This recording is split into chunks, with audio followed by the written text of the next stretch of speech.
The Manic Street Preachers, a Welsh rock band, gained fame in the early 90s as part of the larger Britpop movement that was gathering cultural steam, although they cut a very different figure to most other guitar bands at the time. Originally styling themselves more in the kind of glam and punk vein, the early Manic's songs were notable for their social commentary, unabashed political opinions, and references to depression, serial killers, and the Holocaust. Band members Richey Edwards and Nicky Wire were the lyricists, creating poetic and confrontational words for James Dean Bradfield and Sean Moore to set to music. Wire and Edwards cited influences such as Albert Camus, Jacques Kerouac, and Tennessee Williams, a far cry from the more surface-level lyrics and aesthetics of other Britpop heavy hitters like Oasis and Blur. The band carved out a dedicated fan base thanks, not in small part, to the enigma that was Richey Edwards. After releasing their third album, the intensely bleak The Holy Bible,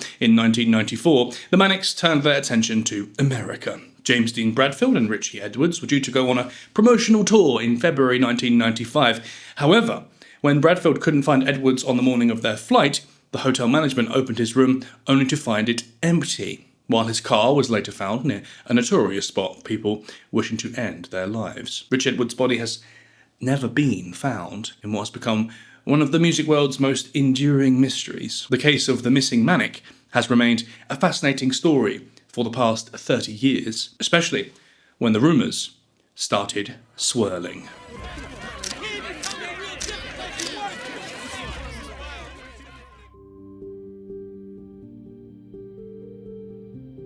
Richard James Edwards, later known as Richey James, Richey Edwards, or Richey Manic, was born in December 1967 in Blackwood, an ex-mining town in the south of Wales. A quiet and sensitive boy, he was offered a full scholarship to the Monmouthshire School for Boys, but he turned it down, preferring to stay with friends, some of whom would later become his bandmates. In his first year at Oakdale Comprehensive School, he was noted as a, quote, very pleasant and helpful pupil who has proved himself to be a most able class monitor.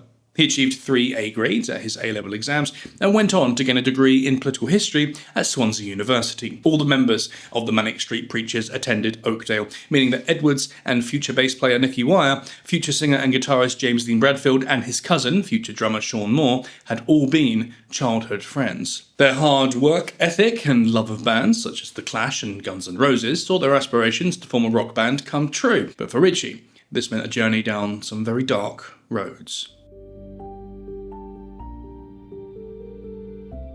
The Manic Street Preachers wanted to make an impact from the start. They courted controversy with deliberately inflammatory statements to the music press and used their image to set them apart from other bands of the time. Richey and Nicky were the more theatrical of the foursome, favouring leopard print, heavy eyeliner and messy hair. While all 4 band members were tight-knit, the camera seemed to love Richey the most, with his photogenic, high cheekboned face that displayed his intelligence and the fragility of his character just under the surface. Edwards was not a musician. At the band's inception in 1986, when he was around 19, he was a roadie for them, driving them and their equipment to gigs and helping to design artwork for the record sleeves. He became the official 4th member of the group in 1998, working on the lyrics with Nicky Wire and continuing to contribute to artwork. For live gigs, he was given the label of rhythm guitarist, but never learned to play properly, and often his guitar wasn't even plugged in. This didn't really matter to the fans, though, many of whom were drawn to the charismatic poet,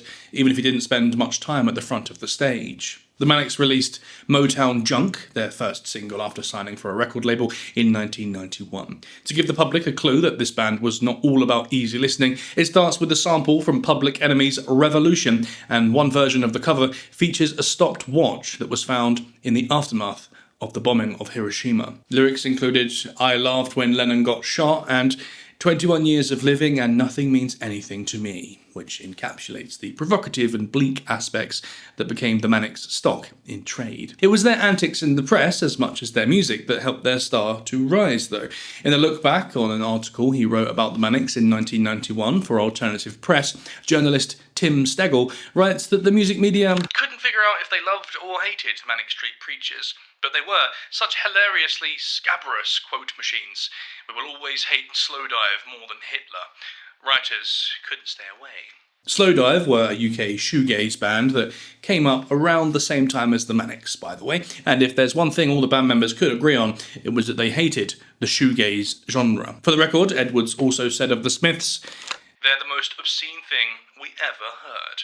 The Manics released You Love Us, their second single, under the Heavenly Records label in 1992, and shortly after came Richey Edwards' notorious post-gig interview with Steve Lamacq, who was working for the music mag NME at the time. Lamacq had given an earlier show something of a poor review, so at this point the Manics weren't his biggest fans, and Edwards especially didn't like the fact that he was questioning their authenticity. In his autobiography, Going Deaf for a Living, Lamacq recounts, "After a post-gig interview in which we discussed both their methods and their merits, guitarist Richey Edwards invited me backstage for a final word. Edwards, while still talking, then cut 'for real' into his arm with a razor blade. By the end, the conversation was going around in circles and Richie's arm was beginning to look uncomfortably gory. The blood from the first cut had started to trickle down his arm the moment he'd finished it. Until I saw the photos the next day, I didn't know what he'd written because it was obscured by the blood." The cuts required multiple stitches. A photographer took a picture of Richey holding his injured arm, and the image appeared in the next week's NME. Lamacq later said, "Would the pictures prompt fans to copy him? Was it the best rock and roll statement of the year?"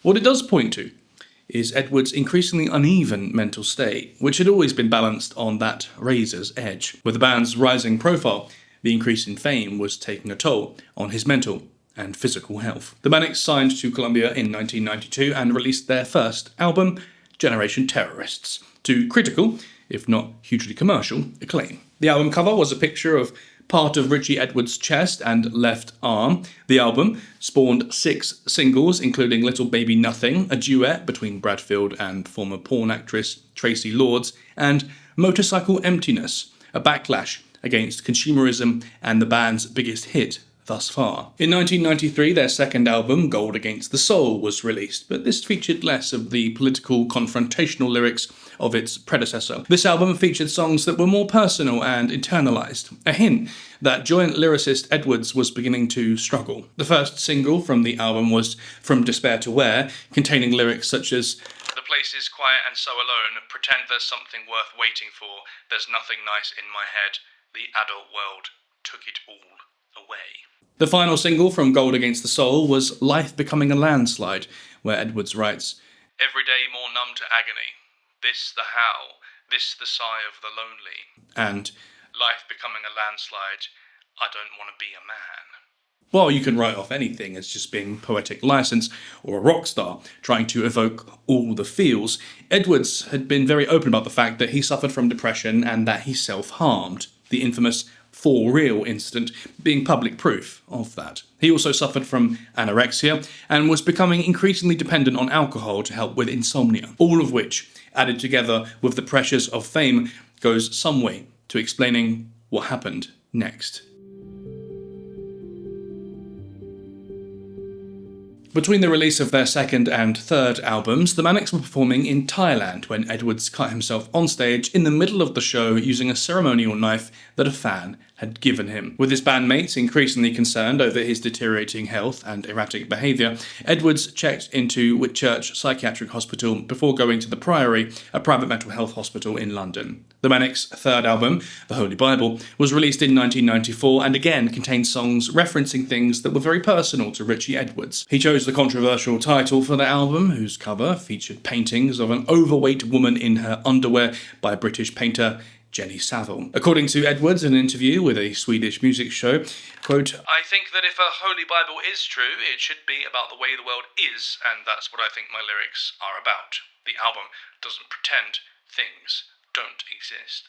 The lyrics descend into bleaker territory than ever before, with titles such as Of Walking Abortion, Archives of Pain, Mausoleum, and The Intense Humming of Evil. Several songs on the album referenced totalitarianism, concentration camps, and the Holocaust, and the song 4 Stone 7 Pounds is about anorexia, opening with the lines, "I eat too much to die and not enough to stay alive. I'm sitting in the middle, waiting."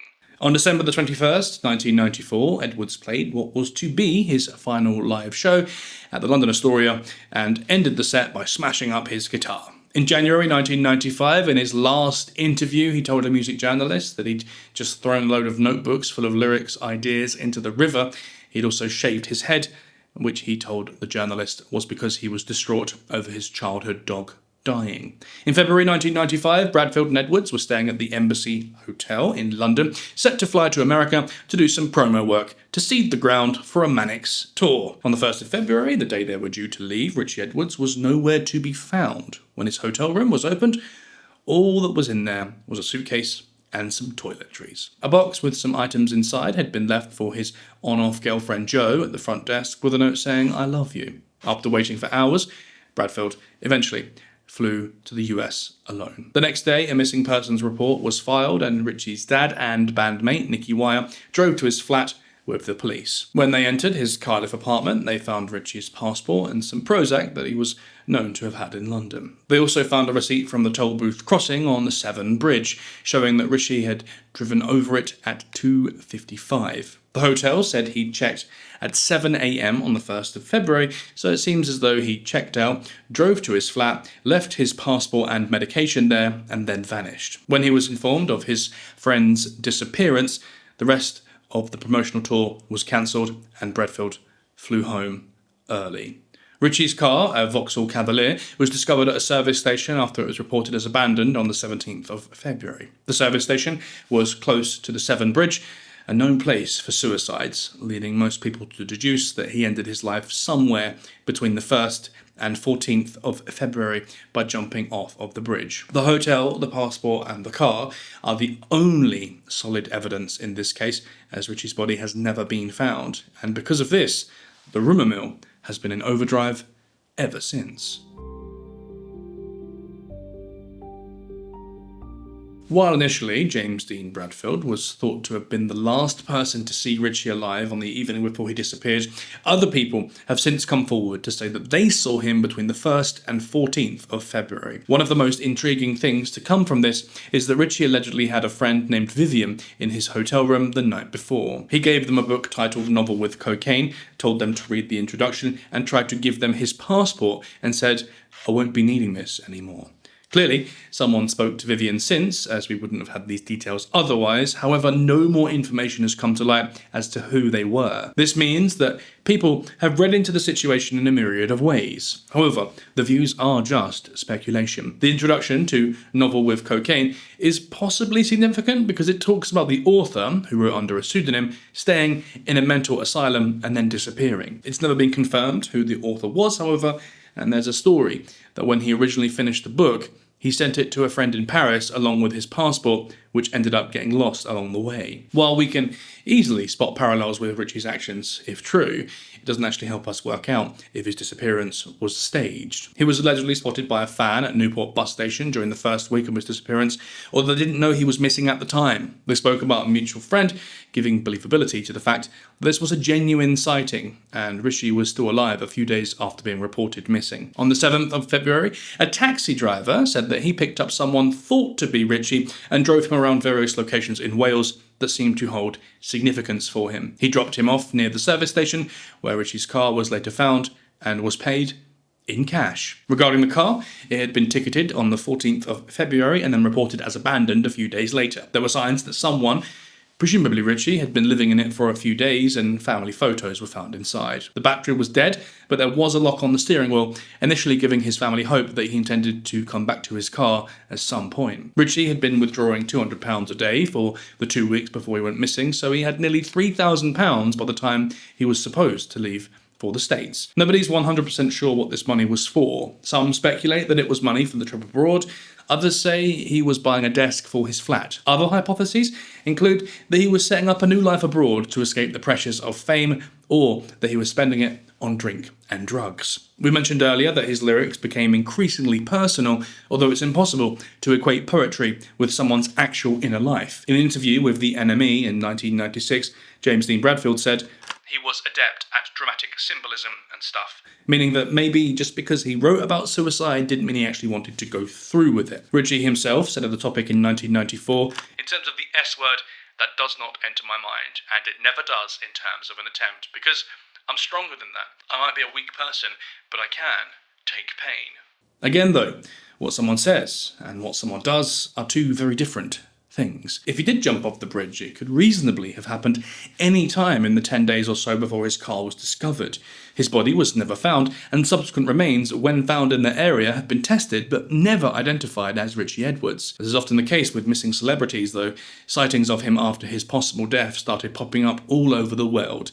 Because of his interest in books featuring reclusive, secretive, and exiled protagonists, some people speculate that Richey had always been planning an escape to a simpler, more anonymous way of life. He also had an uncle who'd moved to the US in the 60s and, for all intents and purposes, disappeared from the family, not contacting anyone again for over 5 years. In 1996, a Welsh tourist in the Indian state of Goa spotted who he thought was the missing rock star at a market on the beach. Assuming the bearded foreigner wanted to keep his true identity under wraps, the tourist didn't speak to him, meaning that there's no evidence at all that this was Richey Edwards. Psychic Detective Chief Carls also placed Richey in Goa, having been told by spirits that he is living a happy and frugal life with a wife and children, having suffered an earlier breakdown, leaving him with no memory of his former life. In 1998, there was another alleged sighting in a bar in Fuerteventura. According to the South Wales Echo, the barmaid, expat Tracy Jones, and the man spotted a thin man in the underground bar who they thought was the missing guitarist. Tracy is reported as saying,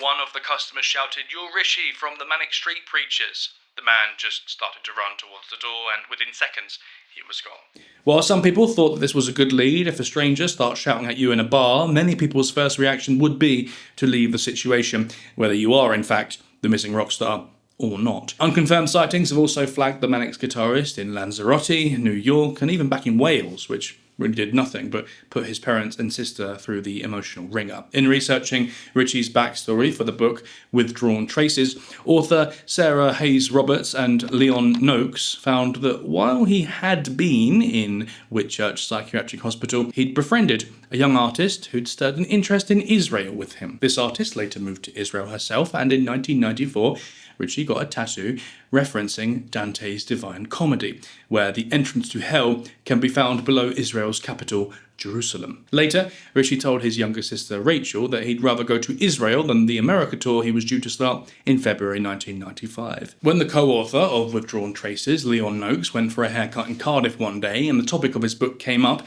his hairdresser astounded him by flippantly saying that it was common knowledge that Richey had gone to Israel to live on a kibbutz, a communal, usually agricultural, collective society. In the 1990s, it might have been possible to start a new life without raising too much suspicion, but Richey would have still needed some sort of fake identification to make it out of the UK or into another country. Is that what he meant when he told his friend that he wouldn't need that particular passport anymore? Or was it simply a statement that he was going to end his life? It was also while looking into the history of the case, along with Richey's sister Rachel, that a major anomaly arose. When the police went to Richey's Cardiff flat, they found his passport, some Prozac, and a receipt for a toll he'd paid to cross the River Severn. This was time-stamped at 2:55, which was always thought to be 2:55 p.m, meaning that after he checked out of the embassy at 7 a.m, he spent time doing whatever before crossing the bridge in the afternoon. After speaking to the machine manufacturer, however, the authors of Withdrawn Traces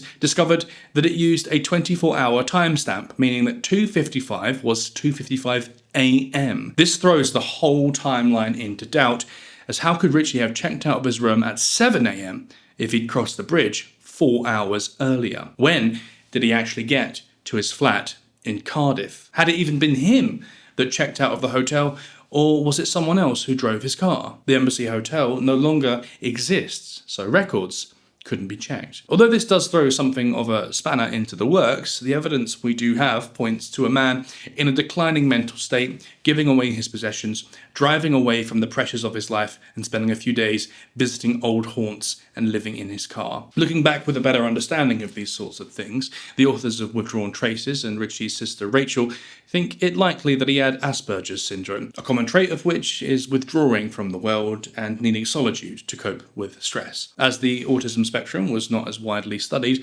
or understood in Richey's early life, no diagnoses were made. The police investigation at the time was criticised by the Edwards family, as the overall feeling was that they hadn't taken it very seriously. Some CCTV footage wasn't checked for 2 years after the disappearance, and Simon Price, who wrote a book about the Manics in 1999 titled Everything, states the investigation was far from satisfactory, and posits that the police didn't seem to take Richey's mental state into account while looking into his disappearances. It's unclear as to where the investigation currently stands, with some sources saying the case was closed when Richey was declared presumed dead in 2008, but others, as recently as 2019, saying that the Metropolitan Police still considers it an active missing persons case. The obvious conclusion is that he jumped, and it was just unlucky that his body's never been found. The River Severn has deep currents and a strong tidal bore that creates powerful waves. In fact, the Bristol Channel, where the Severn empties out, has the second highest tide in the world. Once you know that, it becomes easier to believe that his body might just have been carried away. Richey was mentally fragile, and things like the band trying to crack America might have added too much pressure. Any potential leads, such as books referencing to disappearances, could just be coincidental. Richey had always had a fascination with the topic, but it might mean that he wanted to leave his friends with his favourite books, as opposed to using them as some sort of clue as to what his actual plans were. While the Israel link does seem in keeping with his interests, nobody in his previously close circle has heard from Richey in the now 30 years since he disappeared. The other sightings are unproven and unhelpful. Of course, because his fate has been stuck in a no man's land, his family and friends have clung on to any hope that he was still alive. Richey's parents couldn't bring themselves to declare him legally dead after the requisite 7 years had passed, but in 2008, 13 years after he disappeared, they had his status changed to presumed dead so they could gain control over his affairs to sort out his estate. Sadly, both his parents have since died, never knowing what happened to their son. As author Sarah Hayes Roberts says, "He's not dead. He's not alive. He's somewhere in the middle." Since his disappearance, Richey's sister, Rachel Elias, has become heavily involved in missing persons organisations, including helping in the setup of the National Crime Agency's UK Missing Persons Unit. She also campaigned to simplify the process to declare missing people as presumed dead, which came into effect in 2014. For their part, the rest of the Manics found a much bigger level of fame after Richey's disappearance, with the hit song A Design for Life coming during the trauma they were experiencing. While it was probably a more commercial sound than Richey would have liked, the lyrics, "Libraries gave us power, then work came and made us free," referencing class conflicts and concentration camps in the first line. They've since had numerous hit singles, including the UK #1's If You Tolerate This, Your Children Will Be Next, which is about Welsh volunteers fighting in the Spanish Civil War, and The Masses Against the Classes, which is bookended with quotes by their favourites, Noam Chomsky and Albert Camus. In 2009, they released Journal for Plague Lovers, which features all lyrics written exclusively by Richey. In 2025, 30 years after his disappearance, band member Nicky Wire told The Independent that he thinks about his friend every day, and that the lack of closure after all these years has left him emotionally flawed. The Manic Street Preachers continued to pay a quarter of their royalties into an account for their missing bandmate until at least 2008, and may still be doing it. They also leave an empty microphone stand on stage during live shows to honour the memory of this enigmatic poet and childhood friend who'd been there from the start.